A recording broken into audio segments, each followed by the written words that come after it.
Hello everyone, welcome to our channel setting the knowledge.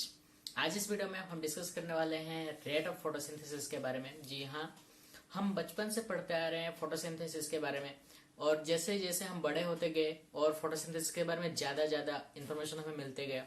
तो आज हम पढ़ेंगे फोटोसिंथेसिस कहाँ पे फास्ट हो रहा है, कहाँ पे स्लो हो रहा है, उसको हम एक एक्सपेरिमेंट में देखेंगे, जो कि आपका 12th क्लास का मेजर एक्सपेरिमेंट है प्रैक्टिकल में। तो उसको हम देखेंगे और उसको डिस्कशन करेंगे। तो इसको तो हम लाइव नहीं देख सकते, इसका रीडिंग लाइव कैसे लेते हैं मैं तो ये नहीं दिखा सकता, लेकिन इसको मैं डिस्कशन कर सकता हूँ आपके साथ, और उसको इंस्ट्रूमेंट को मैं आपको दिखा सकता हूँ। ठीक है, तो पहले जान लेते हैं फोटोसिंथेसिस क्या है।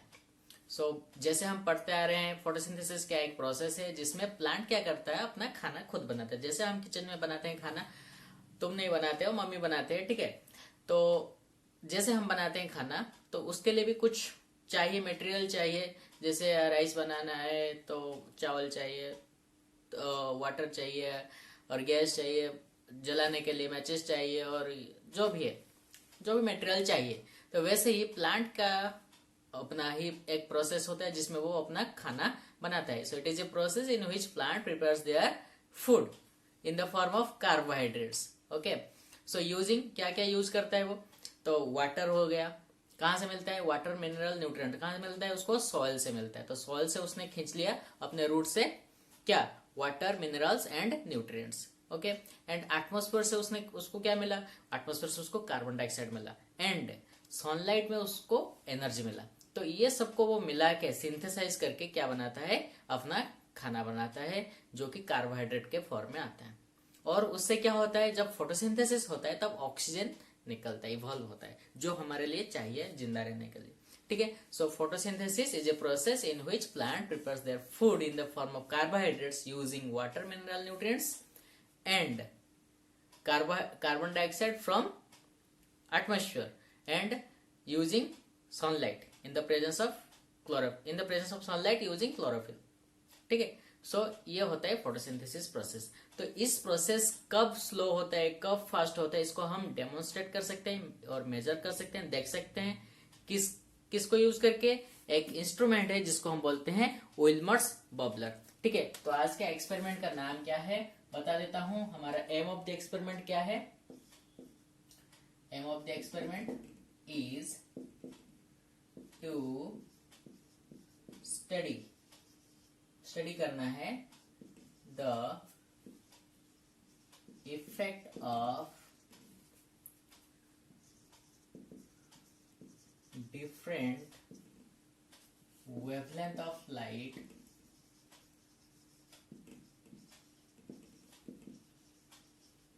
on the rate of photosynthesis.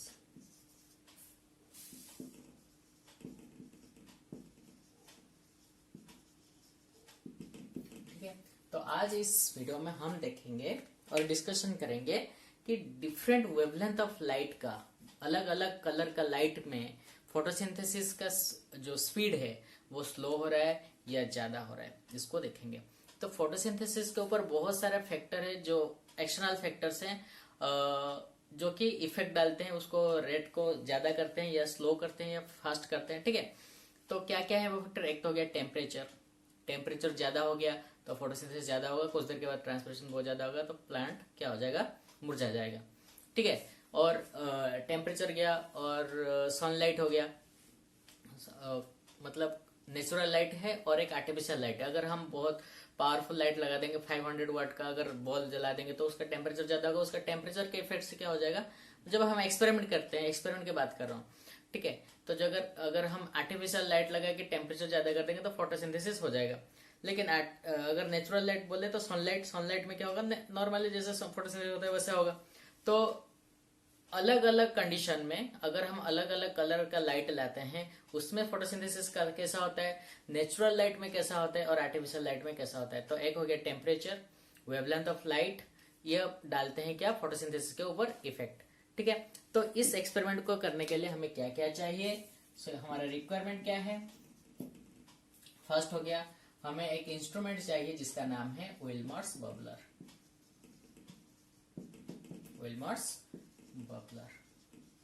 इसी से हम मेजर करेंगे क्या, फोटोसिंथेसिस का रेट। ठीक है, नेक्स्ट हो गया हमारा वाटर तो चाहिए ही चाहिए, और चाहिए वैसलीन और ग्रीज भी बोल सकते हैं। ठीक है, ग्रीज भी, वैसलीन और ग्रीज में से कोई एक चाहिए। और हो गया हमारा सेलोफेन पेपर। सेलोफेन पेपर होते हैं कलर्ड पेपर्स। कलर्ड क्या क्या कलर का होता है, हम इस एक्सपेरिमेंट में 2 कलर के बारे में बात करेंगे। एक हो गया हमारा ब्लू एंड रेड। ठीक है, और क्या चाहिए हमें, हाँ तो main important thing hydrilla twigs. ये चाहिए हमें, तो इतना चीज हमें चाहिए, हमें ये एक्सपेरिमेंट करने के लिए ये सारे चीजें चाहिए। ठीक है, जो हमारा ऑपरेटर्स है, मतलब जो विल्मर्स बबलर ऑपरेटर्स है, इसके बारे में जानते हैं। ये क्या है, इसका फिगर कैसा है, मैं आपको सीधा डायरेक्टली दिखाता हूँ ये इंस्ट्रूमेंट कैसा दिखता है। पहले डायग्राम कर देता हूँ, डायग्राम से समझ लो, उसके बाद डायरेक्ट इंस्ट्रूमेंट देख के समझना। ठीक है, तो ये कुछ इस तरह दिखता है। एक वाइड बॉटल होता है, इसको हम बेल जार भी बोलते हैं। ये बेल जार है, वाइड माउथ बॉटल भी है यही, और ये हो गया उसका माउथ। यहाँ पर लगा दिया हमने एक कॉर्क, रबर कॉर्क। ठीक है, और ये हो गया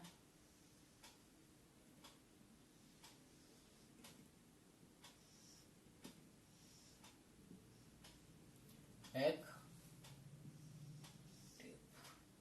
तो विल्मर्स बबलर कुछ इस तरह दिखता है। और ये हो गया हमारा हाइड्रिला ट्विक्स। यहाँ पर ये इसके लिप्स हैं,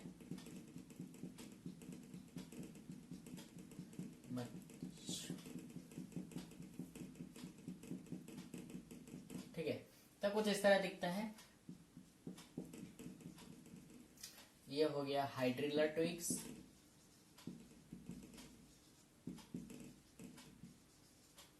ये हो गया रिजर्वयर, और यहाँ पर एक होता है ऐसे बेंट। ओके, ये हो गया हमारा रिजर्वयर। ये हो गया जेट, इसको बोलते हैं, सॉरी जेट। ये हो गया कॉर्क। ठीक है, तो ये हो गया हमारा विल्मर्स बबलर। इसमें क्या होता है, ये पूरा अपरेटस पानी से भर दिया जाता है, और जैसे इसके अंदर कुछ हवा नहीं रहेगा। तो ये इंस्ट्रूमेंट में क्या होता है, ये जो ऊपर वाला हिस्सा है ये कॉर्क है और ये रिजर्वयर है, इसको बोलते हैं विल्मर्स अपरेटस। क्या बोलते हैं इसको, विल्मर्स अपरेटस। जब ये इस बोतल के साथ होता है इसको बोलते हैं विल्मर्स बबलर। तो ये बेल जार है, ये विल्मर्स अपरेटस है, दोनों को मिला के हम बोलते हैं विल्मर्स बबलर। ठीक है, तो इसमें क्या होता है, एक रिजर्वयर होता है जिसमें पानी भरा हुआ रहता है यहाँ तक। ये जो जेट है ये पानी में डूबा हुआ रहता है। ठीक है, इसके अंदर भी वाटर होता है। ठीक है, पानी भरा हुआ रहता है। तो जब इसको हम धूप में रखेंगे, इस हाइड्रिला ट्यूब को इसके अंदर इंसर्ट करना है। ठीक है, इंसर्ट करके जब हम इसको धूप में रखेंगे तो इसमें क्या होगा, हाइड्रिला ट्यूब्स में फोटोसिंथेसिस होगा। ठीक है, फोटोसिंथेसिस होने से, फोटोसिंथेसिस में क्या निकलता है, ऑक्सीजन निकलता है, हमें पता ही है। ठीक है, तो ऑक्सीजन जब निकलेगा तो ये बबल होके यहाँ से यहाँ से यहाँ से यहाँ से इस तरह देके यहाँ से ऐसे निकलेंगे।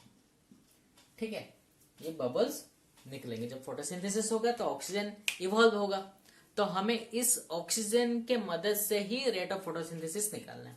ठीक है, तो पहले हमें काउंट करना है कितना बबल्स यहाँ से निकला।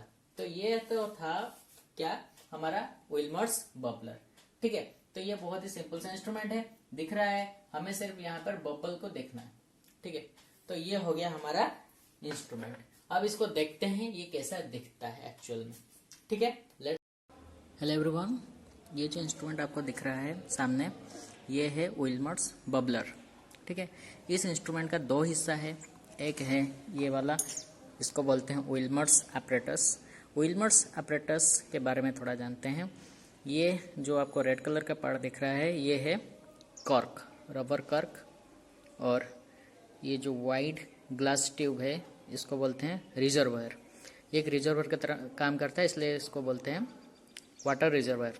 ठीक है, ये अपरेटस में क्या होता है, इसके ऊपर पानी रहता है, इतना ये लेवल तक पानी रहता है, जो कि यहाँ पर देखो उसके अंदर एक गया है नैरो पाइप गया है, नैरो ट्यूब जो कि बेंट हुआ है। ठीक है, इसको बोलते हैं जेट, इसको बोलते हैं जेट। ठीक है, और ये जो नीचे वाला हिस्सा है, पाइप है, ट्यूब है, यहाँ पर हाइड्रिला ट्विस्ट को इंसर्ट किया जाता है, और ये जो वाइड माउथ बॉटल दिख रहा है ये वाला, इसके अंदर वाटर पानी पूरा फुल करके इसको इसके अंदर कम्प्लीटली रखा जाता है, और इसको एयर टाइट कर दिया जाता है यूजिंग भेसलिन और ग्रीज कुछ भी यूज करके इसको एयर टाइट कर दिया जाता है, जैसे कि एयर इसके अंदर ना जा पाए। ठीक है, सो ये विल्मर्स apparatus और ये वाइड बोतल दोनों मिलके बनाते हैं विल्मर्स बबलर। ठीक है, तो इसका काम क्या है? सो इसका काम है रेट ऑफ फोटोसिंथेसिस को मेजरमेंट करना, और देखना है कि rate of photosynthesis oxygen bubble evolve होता है, ऑक्सीजन बबल से हमें पता चलेगा रेट ऑफ फोटोसिंथेसिस, फोटोसिंथेसिस का रेट पता चलेगा। हम ये एक्सपेरिमेंट करेंगे। तो प्रोसीजर क्या है, पहले एक विल्मर्स apparatus लाओ, विल्मर्स बबलर एक इंस्ट्रूमेंट लाओ, उसके अंदर पानी भर दो पूरा, एंड विल्मर्स apparatus जो होता है उसका जो नीचे वाला जो हिस्सा होता है, मतलब ये तो है कॉर्क, और ये हो गया हमारा रिजर्वायर, और ये हो गया हमारा नैरो ट्यूब। ठीक है, इसमें क्या करना है, इसके अंदर हमें हाइड्रिला ट्विक्स को इंसर्ट करना है। ठीक है, हाइड्रिला ट्विक्स को इंसर्ट करना है, कर दिया। इसको यह है इसका निचले वाला हिस्सा, विल्मर्स apparatus का निचले वाला हिस्सा है, नैरो ट्यूब है, इसके अंदर हमें हाइड्रिला ट्विक्स को इंसर्ट करना है। ठीक है, इंसर्ट करने के बाद यहाँ तक पानी भर देना है। ठीक है, यहाँ तक पानी भर देना है, और इसको बोतल के साथ कनेक्ट कर देना है, इसके साथ कनेक्ट कर देना है ऐसे। और इसको कैसे कनेक्ट करें, जैसे कि यहाँ से हवा अंदर ना जा सके या बाहर ना आ सके। ठीक है, तो इस तरह कनेक्ट करना। अगर ये क्या है, थोड़ा लूज हो, तो यहाँ पर क्या करना है, हमें थोड़ा भेसलिन और या तो ग्रीज किसी को भी हम यूज करके इसको कम्प्लीटली एयर टाइट कर देंगे, नहीं तो रीडिंग हमारा गलत ही आएगा। ठीक है, हो गया हमारा इंस्ट्रूमेंट रेडी हो गया। इसको क्या करेंगे, धूप में लेके रखेंगे। पहले नॉर्मल सनलाइट में लेंगे। ठीक है, सनलाइट में लेके रख देंगे। तो पहले हम एक यूनिट टाइम लेंगे, 1 यूनिट टाइम हमारे मर्जी से हम ले सकते हैं, या तो 5 मिनट ले सकते हैं या तो 2 मिनट ले सकते हैं। तो नॉर्मल सनलाइट में यहां से कितना बबल निकला देखेंगे। ठीक है, यहां से निकला, तो ये जो जेट से जितना बबल बाहर निकलेगा उसी को काउंट करना है, 1 2 3 करके काउंट करना है। ठीक है, तो काउंट करेंगे, काउंट करके लिखेंगे। तो फर्स्ट, तो 1 यूनिट टाइम अगर मैं 3 मिनट लूं तो लिखूंगा फर्स्ट 3 मिनट, अगर मैं 4 मिनट लूं लिखूंगा फर्स्ट 4 मिनट। ठीक है, तो मैंने यूनिट टाइम को 3 मिनट लिया है। ठीक है, तो फर्स्ट 3 मिनट में कितना बबल निकला सनलाइट में रखने के बाद इसको यहाँ पे मैं लिखूंगा। सोचो कि मेरा आया 22। ठीक है, फिर क्या करूंगा, सेकेंड 3 मिनट में कितना बबल निकला फिर उसको काउंट करूंगा। ठीक है, एक्सपेरिमेंट करना है तो पेशेंस होना चाहिए, बहुत ही पेशेंस होना चाहिए। हम एक्सपेरिमेंट इसीलिए ही करते हैं क्योंकि हमारे अंदर पेशेंस क्रिएट हो सके, पेशेंस रख के हम रीडिंग ले सके और धैर्य रखें थोड़ा। ठीक है, और इसको रीडिंग को बहुत ही आराम से लें तो तभी सही निकलेगा। अगर हम पेशेंस खो देंगे तो रीडिंग नहीं ले पाएंगे, गलत लिखते के चले जाएंगे इधर से। ठीक है, तो सेकेंड 3 मिनट में कितना बबल निकला तो ये हम काउंट करेंगे। तो सनलाइट में क्या होता है, धीरे धीरे बबल्स का नंबर बढ़ता जाता है, धीरे धीरे बढ़ता जाता है। ये मैं अपने मन से लिख रहा हूँ इस तरह नहीं बढ़ता, या शायद धीरे धीरे बढ़ता होगा, या तो पूरा बहुत बढ़ सकता है। तो वो डिपेंड करता है वो कितना स्पीड, कितना सनलाइट वहां पर उसको मिल रहा है। ठीक है, तो ये मैं मन से लिख रहा हूँ, तो मैं एग्जाम्पल दे रहा हूँ। ठीक है, तो सेकंड 3 मिनट गया, सेकंड 3 मिनट में 25 आया। अगर फिर देखेंगे third 2 minute, third 3 minute, first 3 minute में 22 आया, 3 मिनट चला गया 22 बबल आया। फिर ये जाने के बाद फिर से देखेंगे 3 मिनट में फिर 25 आए। फिर थर्ड 3 मिनट में देखेंगे 3 मिनट में कितना बबल आ रहा है, शायद 30 आ जाए। हो गया, ठीक है। अच्छा, उसके बाद मैंने क्या बोला था, सेलोफेन पेपर। सेलोफेन पेपर क्या होता है, कलर्ड पेपर होते हैं, जो हम देखते हैं ना आंख में ऐसे रेड कलर का दिखता है, हमें सब रेड कलर का दिखता है, आंखों में ऐसे बांध के देखते हैं, मजा आता है। बचपन में खेलते थे, बड़ा ही मजा आता था। तो अभी वही जरूरत है, उसको सेलोफेन पेपर बोलते हैं। तो उसी तरह का एक पेपर होता है, उसको क्या करना है, इस इंस्ट्रूमेंट के चारों तरफ उसको रैप कर देना है, कवर कर देना है।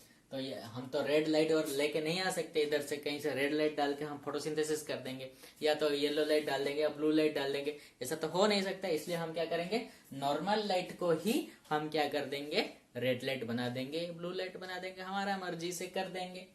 ठीक है, तो रेड लाइट में कितना, सॉरी पहले ब्लू लाइट करते हैं, नहीं हाँ ब्लू लाइट करते हैं, उसके लास्ट में रेड करेंगे, रेड ही कर देते हैं, क्यों उसको हम दुखी करें। डोंट वरी, तुम्हें पहले ही हम ले लेंगे। ठीक है, रेड लाइट। रेड लाइट में क्या होगा देखेंगे। तो रेड लाइट में क्या होगा, जब हम करेंगे एक कंडीशन से दूसरे कंडीशन जब आते हैं, थोड़ा सा उसको गैप दे देना चाहिए। जब हम विल्मर्स बबलर को चारों तरफ रेड सेलोफेन पेपर से कवर कर दिए हैं, जब उसके ऊपर लाइट गिरेगा तो अंदर क्या लाइट जाएगा, अंदर रेड लाइट जाएगा। ठीक है, नॉर्मल लाइट नहीं जाएगा, क्योंकि वो सब लाइट को ऑब्जर्व करके रेड लाइट को एमिट करेगा अंदर। ठीक है, तो जब हम उसके चारों तरफ रेड लाइट, इस बोतल के चारों तरफ अगर मैं रेड सेलोफेन पेपर कवर कर दूं, तो अंदर क्या लाइट जाएगा, रेड लाइट जाएगा। ठीक है, तो रेड लाइट में जब हम इसको कवर कर दिए तो दूसरा कंडीशन हो गया, तो इसको थोड़ा गैप दे देना चाहिए उस कंडीशन में घुल मिल जाने के लिए। जब हम एक जगह से दूसरे जगह जाते हैं तो कुछ टाइम लेते हैं ना वहां पे मिलने के लिए, तो उसी तरह एक कंडीशन से दूसरे कंडीशन जब आया तो उसको थोड़ा टाइम दे देते। ठीक है, दे दिया, बहुत टाइम दे दिया। अब रीडिंग लेंगे, फर्स्ट 3 मिनट में रेड लाइट में कितना बबल निकला उसको काउंट करेंगे और लिखेंगे। यहाँ पर ये इसके आसपास ही आएगा, इससे थोड़ा ज्यादा हो सकता है या थोड़ा सा कम हो सकता है, शायद 28 हो सकता है। ठीक है, अच्छा सेकेंड में कितना आएगा, इसी के आसपास होगा, शायद 26 हो सकता है। फिर थर्ड 3 मिनट में कितना आएगा, शायद 22 हो सकता है। ठीक है, तो अब उसके बाद वो कांस्टेंट हो जाएगा और नहीं कम होगा। ठीक है, उसके बाद वो थोड़ा कांस्टेंट हो जाएगा और नहीं कम होने वाला है ये। ठीक है, अच्छा रेड लाइट का काम खत्म हो गया। अब हम तीसरा कंडीशन लाएंगे, दैट इज ब्लू लाइट। ठीक है, that is blue light. Blue light में कैसा होगा, तो फिर से एक कंडीशन से दूसरे कंडीशन है उसका थोड़ा गैप दे देंगे, 2 मिनट 3 मिनट 5 मिनट जितना भी चाहे हम गैप दे देते हैं। ब्लू लाइट में क्या होगा, लाइट ब्लू हो जाएगा, उसके अंदर जो लाइट एंटर करेगा वो विल्मर्स apparatus के अंदर जो लाइट एंटर करेगा वो हो जाएगा हमारा ब्लू। ठीक है, तो ब्लू लाइट में जब हम फोटोसिंथेसिस देखेंगे तो बबल थोड़ा फोटोसिंथेसिस का रेट क्या होगा, थोड़ा स्लो हो जाएगा। स्लो हो जाने से क्या होगा, इसका बबल नंबर ऑफ बबल्स कम होने लगेंगे। तो फर्स्ट 3 मिनट में बबल थोड़ा कम हो जाएगा, लाइक 20। नेक्स्ट 3 मिनट में 16 शायद हो सकते हैं। रीडिंग थोड़ा अलग है क्योंकि ये मैं तुमको एग्जाम्पल दे रहा हूं, तो ये कुछ भी मैं लिख सकता हूँ, मेरा मर्जी है। तुम जब एक्सपेरिमेंट करोगे तो तुम उसको देख के लिखना, कितना बबल निकल रहा है उसको काउंट करना। ठीक है, उसको एंजॉय करो प्रैक्टिकल। ठीक है, प्रैक्टिकल जब कर रहे हो उसको एंजॉय करो, मजे करो। ठीक है, सो थर्ड 3 मिनट में कितना बबल आएगा, लेट इट बी 12। ठीक है, तो हम देख रहे हैं सनलाइट में रेट ऑफ फोटोसिंथेसिस जो नंबर ऑफ बबल्स थोड़ा थोड़ा बढ़ता जा रहा है, रेड लाइट में थोड़ा कम हो गया और उसके बाद कांस्टेंट हो जाएगा।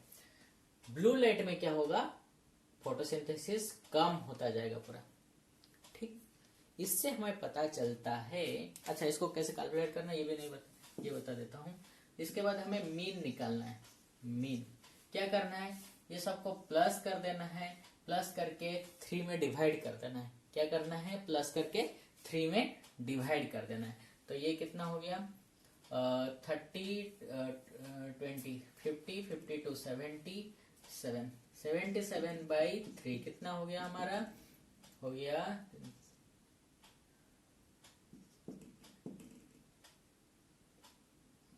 25.6।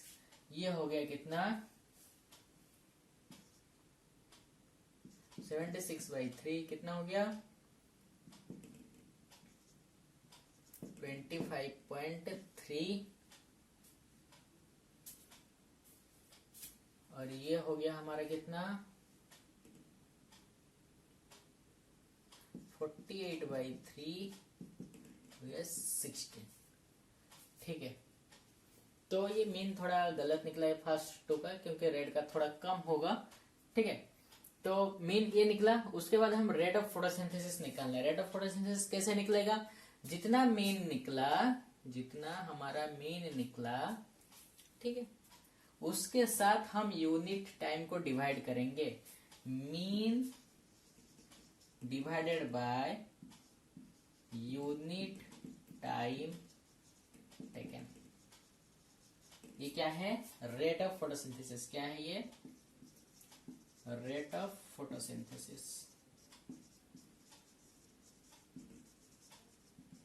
Rate of photosynthesis equal to mean by unit time taken. Mean कितना था इसका, ये था 25.6 डिवाइडेड बाय यूनिट टाइम हमने कितना लिया था, मैंने पहले ही बोला था यूनिट टाइम कितना ले रहा हूं मैं, 3 मिनट। अगर तुम 4 मिनट ले रहे हो तो यूनिट टाइम तुम्हारे लिए 4 मिनट है। अगर 2 मिनट ले रहे हो तो यूनिट टाइम 2 मिनट है। अगर 5 मिनट ले रहे हो तो यूनिट टाइम 5 मिनट है। तो मैंने यहाँ पर 3 मिनट लिया था यूनिट टाइम, तो यहाँ पर मैं 3 डिवाइड करूंगा। ठीक है, और इसको डिवाइड करके लिखूंगा 8.5 और भी डेसिमल में निकलेगा। ठीक है, तो सनलाइट में रेट ऑफ फोटोसिंथेसिस कितना निकला, 8.5। ठीक है, और रेड लाइट में कितना निकलेगा, ये भी वैसा ही कुछ निकलेगा, 8 पॉइंट समथिंग निकलेगा, 8.4 शायद निकलेगा, और ये निकलेगा 5.3। तो हम देख रहे हैं कि ब्लू लाइट में सबसे कम फोटोसिंथेसिस होगा। क्यों हो रहा है, रेड लाइट में क्यों ज्यादा हो रहा है, क्योंकि रेड लाइट का वेवलेंथ बहुत ज्यादा होता है, सबसे फ्रीक्वेंसी कम होता है, इसके वजह से उसका फोटोसिंथेसिस उस लाइट में ज्यादा होता है। ग्रीन लाइट में क्यों नहीं होता, क्योंकि ग्रीन लाइट को क्लोरोफिल ए जो है, क्लोरोफिल प्लांट पिगमेंट्स कुछ होते हैं, chlorophyll A, chlorophyll B, carotene, बेटालिन्स, और ये हो गया हमारा एंथोसियानिन। ठीक है, तो ये सब प्लांट पिगमेंट्स जो होते हैं ये लाइट को ऑब्जर्व कर लेते हैं, कोई कुछ किसी को एमिट करता है। जैसे प्लांट क्लोरोफिल जो होता है वो क्या करता है, ग्रीन लाइट को एमिट करता है। ठीक है, और सब लाइट ऑब्जर्व करके ग्रीन लाइट को एमिट करता है, तो ग्रीन लाइट में फोटोसिंथेसिस होगा ही नहीं। ठीक है, तो और ये लाइट में, रेड लाइट में क्या होता है, रेड लाइट में क्यों होता है, क्योंकि इसका वेवलेंथ कितना होता है, 620 to 750।